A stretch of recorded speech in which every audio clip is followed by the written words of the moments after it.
Let's walk the talk. 702. I think this conversation that we're about to have is definitely for parents.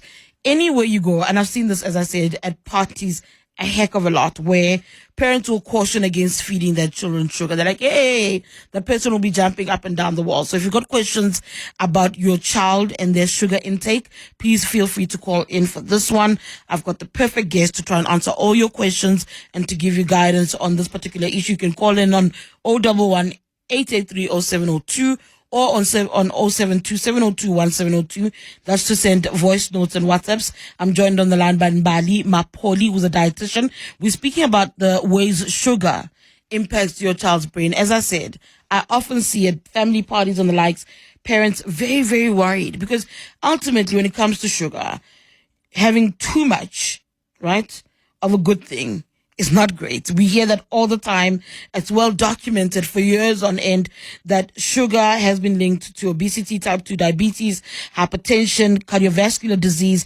It's dangerous for children's health, but there's also an impact on a child's brain that I don't think many of us know about, how it impacts focus and the likes. I'm joined now, as I said, by Mbali Mapholi on the line. Mbali, good morning. Welcome to Radio 702. Good morning. Thank you so much for having me this morning. We often don't speak about the impact of sugar on the brain. We speak about the physical impact of too much sugar. Even the ads, when I look around, they speak about obesity and the likes and what can physically happen to your child. Not enough is spent on the cognitive development of children. Maybe speak to us about that aspect and even why it doesn't get spoken of at all, actually. Very little, rather. I think it's maybe research or it's an area of nutrition research that was not always trendy in a sense and not exciting. But as you were saying at the beginning, that more and more parents are becoming much more aware that there is a lot of added sugar in their foods that the children consume. And now they are questioning as to when we're speaking about a child being hyperactive or not concentrating, isn't that linked to the amount of added sugar that they consume? So there's that now, that curiosity, and we're starting to see those conversations happen, which is fantastic. Of course, the conversation of added sugar and the risk of obesity is still a very important one, especially in countries like ours where childhood obesity is skyrocketing and it's estimated to still continue to grow. And so we are at a perfect time to talk about the impact of added sugar, both for the mind and the growing mind of a child, their concentration at school, but also just obviously their obesity risk as well. Talk us through the impact of added sugar on a child's mind. So basically, when we speak about sugar and child's brain, when a child eats high amount of added sugar, their brain experiences a surge of dopamine, and that we call a feel-good hormone, or like a feel-good chemical. And this makes, foods that are delicious and treaty and high in added sugar very rewarding for children because it gives like this mini high, and over time that regular intake can sort of condition a child's brain to want more added sugar because of that pleasure and creating this habit loop. So especially because children have developing brains, and those developing brains of children are more impressionable, meaning that a child will identify that when I eat that cupcake or when I eat an ice cream, there's this certain feel-good feeling that I have, and they want to preserve that. So that's where the biggest concern is. But also excessive sort of intake of added sugar may lead to blood sugar spikes, and where you'll have high highs of blood sugars in a child's body overall, and then have low lows, and that can cause an impact, in the child's focus, attention span, also just cognitive function in terms of just how they are concentrating and memory, which can be, you find that a child is very energetic in one moment and then very sluggish and irritable the next. And that's what they say, a child is on a sugar high. So it alters that focus and just also irritability. Once the sugar levels are starting to drop, that's where a child becomes much more irritable and their mood changes. And so those are the biggest sort of impacts that high intakes of added sugar have on a child's brain. Let's continue down that pathway about the child's brain, the learning ability, the memory and concentration. Just elaborate a little bit more on that impact. What do parents need to look out for to see that there is a problem here with how their children are functioning in terms of concentration and the likes, and that they could possibly look to whether or not there's a high intake of sugar. Because I think one of the problems, Mbali, and I'm willing to be corrected, is that the issue with sugar is that it's hidden sugars. Sometimes the prepackaged foods, even if it's vegetables, are coated in sugar. Well, yeah, there is hidden or added sugar in the foods, and oftentimes it's foods that are not fresh produce. So we're speaking about foods that they should be clearly labeled at the back that on the total amount of sugar that is in this product, how much of it is added sugar.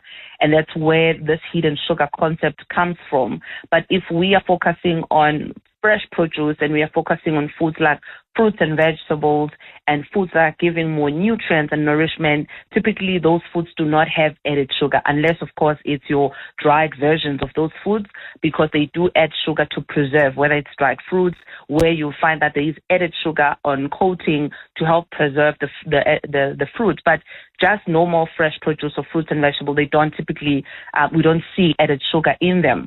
But as you were talking about the link of added sugar and concentration, I think there is a clear link between added sugar and hyperactivity or like attention issues. While of course sugar is not the sole cause of hyperactivity, but there is a bunch of studies, in fact a lot of studies that have linked that children who consume high added sugar, they've got increased risk of attention deficit behaviors. And obviously there's more research that is being done in that area, but we are seeing, as I said at the beginning, more impulsivity, more irritability, and of course poor attention. Where a child, if they've consumed a cereal that is high in added sugar in the morning, so for their first period in school, they will be focusing for that, 30 minutes or 45 minutes of their day at school. But after that, as the blood sugar levels start crashing, you find that a child is not concentrating and they becoming more irritable and they are getting distracted. And obviously that takes away their learning time, because if we had started that day, even if we are giving them a high added sugar cereal, then we pay it with the yogurt or pay it with the fruit to just make sure that there is some nutrients and some good natural sugar in that breakfast, then we get to slow down those blood sugar crashes, meaning that a child will concentrate for a little bit more longer than just 30 minutes or 45 minutes. Sticking with that theme again, the issue of the labeling. What should parents be looking out for? You spoke about the difference being, I think, on fresh fruits, fresh fruit produce. That's not where you're going to find it, but they will look to cereal, as you've spoken about now. What do they need to look out for in labeling to see where the trappings are and to try and figure out what is ideal and what should be the correct measure of sugar intake for children?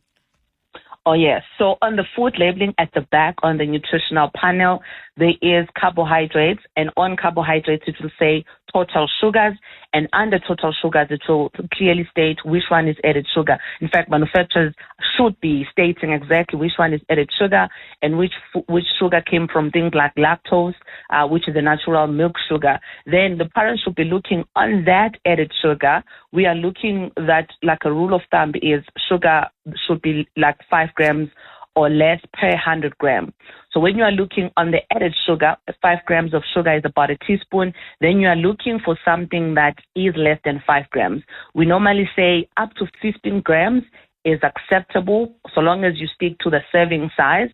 But anything that has added sugar above 15 grams per 100 gram, that food item is definitely high sugar.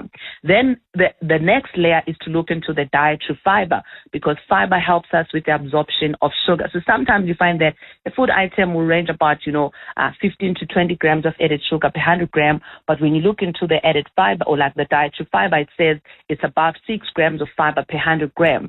So there you can get away with it a little, because it's a food item that has added sugar, yes, but it's got quite good amount of dietary fiber. So those are the two things when it comes to sugar that parents should always look out for. Anything that has about 15 grams of added sugar and doesn't have as high as 6 grams of fiber, that food item is definitely going to cause these high sugar crashes, like high sugar highs, and then crashes that I was talking about. So that's a pretty much a rule of thumb. Then you can go to the ingredients list. We're looking for things like sucrose, glucose, corn syrup, maltose. Those are sort of added sugar or cane sugar, sometimes called cane sugar. But some things like fructose, you need to investigate that, because a food item on ingredients list can be listed that it has fructose, and you find that it's because they added fresh fruit on that product. So investigate to find out now the source of that fructose, if it is added fructose in a sense of syrup, or is it added fruit in a product, because that does make a little bit of a difference in terms of the actual added sugar, because if they've added a fruit, it won't appear there on the added sugar labeling, because that is more considered as a natural sugar. There are a couple of voice notes that have come our way in Bali, where a couple of parents have a few questions for us. 011-883-0702 if you've got questions for our guest, or you can send a voice note or a WhatsApp on 072-702-1702. Here are a couple of the WhatsApps that have come through, voice notes rather, that have come through. Hi, Tshidi. This is such a great topic. I'm a mom of a nearly 2-year-old struggling to balance the sugar diet. I'm very conscious of it, but I'm struggling to find alternatives. She doesn't have a particularly sweet tooth, but sometimes she won't eat.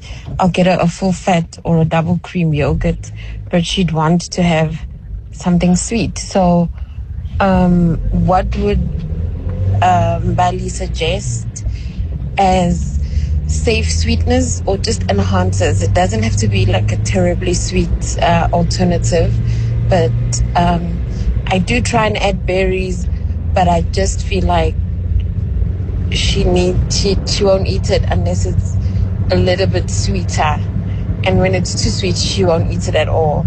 So let me know what you think. What do you think will be best for my little toddler? Thanks again, great topic. Kathy in Four Ways. All right, Cassie, thank you so much for that. Mbali, what does Cassie need to do? She says she's tried berries. Yes, I love that, Kathy. Especially frozen berries. For some reason, once they are frozen, if you're gonna blend them straight from being frozen, don't defrost them. They tend to be quite concentrated in their natural sugar. So yes, definitely frozen fruit, berries, mangoes, they work well. Strawberries, you can even blend. I have got this amazing treat that I do with my children, where I take berries and add a little bit of our homemade rooibos tea, like I use the lager tea for kids, blend that up and make like some slushies, or even like ice lollies with that. They love it. In summer, it's a hit. Or even things like, again, making your homemade iced teas and putting fruits in it, or putting herbs in it and freezing it. Or you are making, instead of adding, you don't have to add sweeteners like artificial sweeteners. We could add normal sugar, but if you are making treats from home, you can control the amount of added sugar or honey, a little bit of honey. If your daughter likes yogurt, adding fruits in the yogurt and a little bit of honey to blend it up, but obviously not too much. As you said, she doesn't like it when it's too sweet. Those are the things that we can do. I love making homemade popcorn, and sometimes you just make a little bit of a sugar caramel syrup thing and add, like when you mix sugar, a little bit of water, and add some chocolate in that and coat your popcorn in that. Kids love that because it's giving this thing that I'm eating a sweet treat, but it's actually high fiber popcorn. So those are the things that you definitely can try. You can also come to my page. I often share some delicious sweet treats that parents can try, that I try with my children, where I feel like I fool them into thinking something is quite high in added sugar while it's actually not. So yes, she is on the right track, but I think just don't be too cut yourself some slack. You're doing well. Just add a little bit of variety and try different things. Children are also keen on being involved. Involve your 2-year-old when you're blending stuff. When they've been involved in doing or creating a recipe, they will probably enjoy it more. What is your page, Mbali? I'll also give a shout out to it at the end of the conversation. It's Urban Dietitian on Instagram. And on my link in bio, then they can go. There's a bunch of recipes that we've been creating over the years as well. That I've been creating over the years. One of the issues in South Africa, when you look at education specifically and learning, we don't score well against our counterparts around the world. And part of that, for me, is a question about whether or not it is the food that our children are eating. when they are in early childhood development and the likes, right? So there's a question about what can poorer families afford to put on the table. There are families who really rely on processed foods to get by because that's what they can afford. What is your advice to families that are dealing with that also want to be able to make sure that as they nurture their little ones, they give them the best possible advantage as far as their cognitive development is concerned? Well, yes, you're right. Many South African families are facing food insecurity and limited access, I guess, to fresh food options. There is, but it's often not easily accessible, or if it is easily accessible, it's not packaged fancy and colorful for children to really want to open that food item. And it's not about blaming anyone, but I think you're right. We need to make sure that our own South African or traditional South African snacks are packaged well, and children will see that and actually want to eat it. Things like mealies, like roasted mealies that you find on the side of the road, it's an amazing snack. It compares with popcorn. But children will always pick a bag of popcorn because it's packaged well.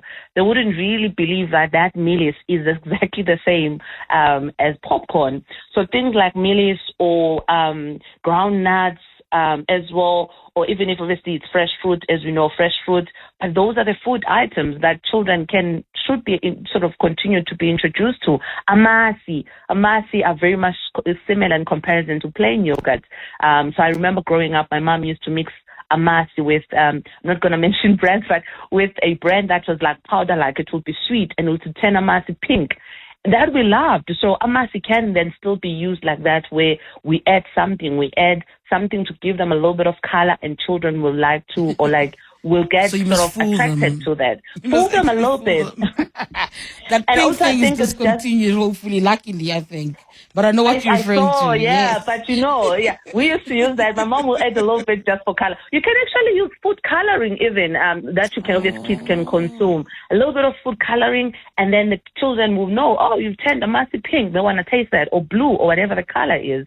So it's about taking what we have, not also us as adults. I think we are partially to blame because of just maybe diet culture. We speak ill of the foods that we grew up eating. We'll be saying, oh, I don't like that, it reminds me of poverty, in front of children. And children and we do exactly. It. Yeah. And then children will have that mentality that when they see that food item, automatically they don't want to try it because mom said it's this or mom said it's that.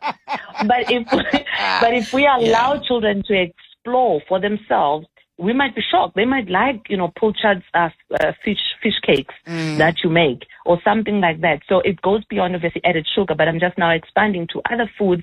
Amagwinya, they might like eating igwinya, which means we don't speak ill of it and say, oh, it's fattening, but just understand that if consumed right, it can be part of a child's diet. There's a question for you here in the WhatsApp line. A parent says, Mbali, my 3-year-old has recently been throwing up since 3 weeks ago. We suspected that it's sugar as he consumes a lot, but since these incidents, we've totally removed sugar from his diet except for yogurt. Is this the right way to react to the situation? And I wonder if you can speak about reversing the high sugar intake. If parents are worried about their children's development, the threat of physical diseases, the threat of their mental development, how do they walk back from the high sugar intake? The biggest thing here is if a child for an extended period of time consumes foods that are high in added sugar, they often then are lacking nutrients, those foods. Not all the time, unless they are fortified with added vitamins and minerals, but oftentimes they will lack those nutrients, which means it's going to affect the nutrient intake of that child, which means we possibly have nutrient deficiencies. So if there is that suspicion from parents or caregivers that this child eats a lot of sugar, hence maybe it's affecting their development, their mental function, definitely consult with a dietitian. Let a dietitian sit down with you and look into the diet and say, is it really a thing, or even a family physician? Because children under the age of 5, they are most high at risk of malnutrition. And this doesn't necessarily happen because lack of food, but in recent years, we are seeing it happening in urbanized areas where there is just poor diets overall, diets that are lacking in nutrients. So in this case, a child vomiting and there's suspicion that they are not eating well, I would definitely say consult with a healthcare professional. Let them assess the current diet and the child's growth, look into their age their weight for age, their height for age, to see if there's no stunting, are they meeting all their growth developments, to then rule out if there's any nutrient deficiencies. I think that's the biggest thing. But if it's still not to that extent, I think just applying these recipes that we are talking about earlier, trying new things at home, involving children, being more involved. And again, screen time is contributing a lot. So managing screen time, because that's where we see commercials and advertisements popping up, making sure that your child is signing into premium YouTube so that you avoid or limit these ads that keep on popping up on those platforms. That will also just help get us somewhere in reducing your child's added sugar intake overall. All right, that's interesting. Mbali, one more voice note for you. Tshidi, my question is honey as dangerous as sugar in children? Or even I can extend it even to adults for weight gain or what? Thanks, Tshidi. Tandy here. Right. Thank you so much. Your comments to Tandy. And if possible, because I am running out of time, if maybe you can also just speak about the role of community and schools in trying to help move children further and further away from sugar, high sugar. Okay, so to answer my question regarding honey, this is a very good question. For children under the age of 1, definitely no honey, because it is literally dangerous. Beyond the weight gain, it has what you call botulus spores, which can be harmful for children under the age of 1. In terms of children older than 1, honey and normal brown sugar or white sugar are exactly the same. So there it's about adding it in small quantities. That's the biggest thing. You just add a little bit just for taste and not to overdo it, then it is fine because you're just adding it. But it's not different to say honey is better than your cane sugar. It's just at the end of the day about the quantity. And then back to the communities and schools, that's where children spend the most of their time. And I think there is a lot of education by the Department of Basic Education around nutrition and nutrients, teaching children that. So I think that should continue. But also what is being sold at school should be investigated, that there is option for healthier options as well. Like there are fruits, children are allowed to like there is fruits or fresh produce that is being sold. There are nuts that are being sold, so that there are different options. But also children, I wish we get to a point where they will be allowed to just go somewhere in the kitchen, make themselves some tea, add a little bit of sugar, and without feeling that they need to take high added sugary drinks. It's a team effort, or like it's a multi-sectoral effort. And as dietitians, we're trying our best to educate, but also the schools, what children are exposed to, and then coming back to home, what parents or caregivers pack in the children's lunchbox. I know certain schools have got strict rules that no treats or during the week, maybe one treat in a week type of a situation, and that children should not fight that. Work with the school. Ask your children at home, like, what are the healthy options that you want me to pack for you? Let's go to the shops. Point to me, what fruits do you want? That's going to help that the lunchboxes going to school are focusing on nourishment. And then once in a while, we'll have treats. Because I think children or like parents or caregivers should understand there's a huge difference between a snack and a treat. A snack is a small meal that is nutritious that the children can eat in between big meals. A treat is a fun food that children should eat now and then. Like it shouldn't replace a meal. If we understand that difference, when a child is hungry, we'll give them a snack, but just for fun, because children are children, we'll then give them a treat in a small quantity. All right, thank you so much. How insightful. Mbali Mapholi, you can find her on @Urban Dietitian on social media on Instagram. Thank you so much again for your time, Mbali.